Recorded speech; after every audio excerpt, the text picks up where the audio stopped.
Royal Challenger Bangalore into the IPL final.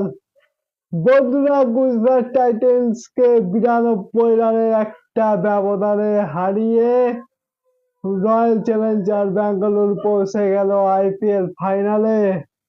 আর এই নিয়ে তারা পরপর দুবার কিন্তু ফাইনালে উঠলো। আগের বার তো চ্যাম্পিয়ন হয়েছে, কিন্তু এবার তারা গুজরাটকে হারিয়ে ফাইনালে পৌঁছে গেল।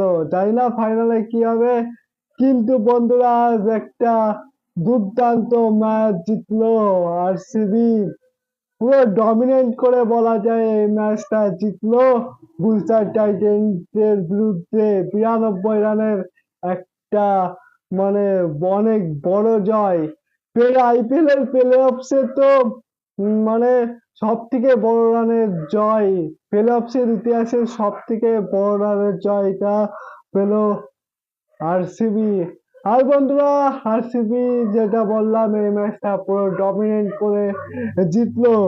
আরসিবি প্রথমে ব্যাট করে এবং প্রথমে ব্যাট করে 20 ওভারে 254 রান করে।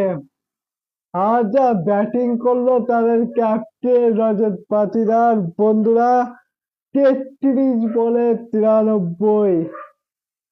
ক্যাপ্টেন যা খেললো সত্যি অসাধারণ। যেভাবে মানে বিরাট কোহলি আর ভেঙ্কটেশ আইয়ার শুরুটা ভালো করেছিল, ভেঙ্কটেশ আইয়ার 19 করেছিল, কোহলি 43, তারপরে দেবদূত পাডিক্কল 30, কিন্তু Rajat Patidar what a innings, captaincy innings বলা যায়।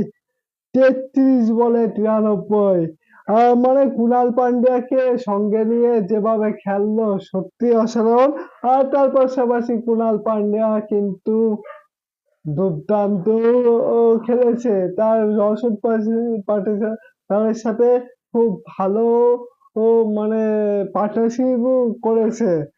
আর তাদের এই ইনিংসটার জন্য আরসিবি গুজরাটের বোলারদের সামনে 254 রান করে, ওই গুজরাটের বলারের সামনে যে টিমের রাবাডা আছে, হোল্ডার আছে, সিরাজ আছে, এর আগের ম্যাচে দুর্দান্ত বোলিং করেছে, মানে আইপিএল এর বেস্ট বোলিং সাইডের সাথে তারা 254 রান করে।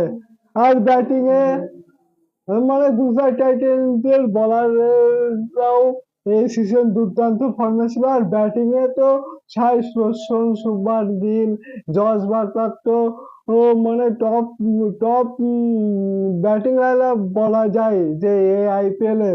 সেই ব্যাটিং লাইন আপকে পুরো ইয়ে করে দিল যেভাবে বল করলো। সাই সুদর্শন মানে একটু ব্যাট লাগ হবে, লাগ ভালো খেলছিল কিন্তু হিট উইকেট হয়ে গেল। তারপরে শুভমান গিল 2 রানের বেশি করতে পারেনি। জস বাটলার 29 রান করে। নীতিশ নিথান সিন্ধু 5 রান। ওয়াশিংটন সুন্দর 8 রান।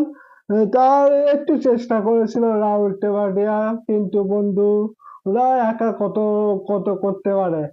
দুর্দান্ত খেলেছিল রাহুল তেওয়াটিয়া, 43 বলে 68, কিন্তু একা সে কিছুই করতে পারবে না। আর দুর্দান্ত বোলিংও করেছে ওই গুজরাটের ইনফর্ম ব্যাটসম্যানদের সামনে। ডাবি 4 ওভারে 39 রানে রান দিয়ে 3 উইকেট। ভুবনেশ্বর কুমার 4 ওভারে 28 রানে 2 উইকেট। অসাধারণ বন্ধুরা, ভুবনেশ্বর কুমার এই সিজনে দুর্দান্ত বল করছে। তারপরে জস হিজুলুর 1 উইকেট এবং রশিক সালামদর 3 ওভারে 24 রান দিয়ে 2 উইকেট।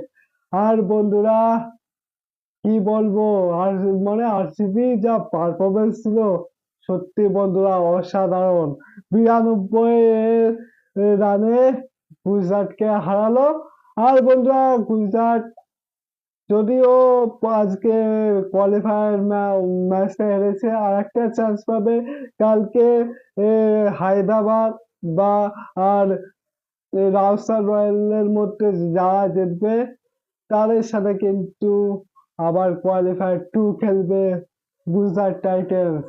তো বন্ধুরা, আজকের কোয়ালিফায়ার ওয়ান ম্যাচটা কেমন লাগলো সেটা অবশ্যই কমেন্ট বক্সে জানিও। আর ভিডিওটা ভালো লাগলে লাইক কমেন্ট শেয়ার অবশ্যই করে দিও। আর ক্রিকেটের সমস্ত আপডেট পেতে হলে আমার ফেসবুক পেজটিকে ফলো করে দিও।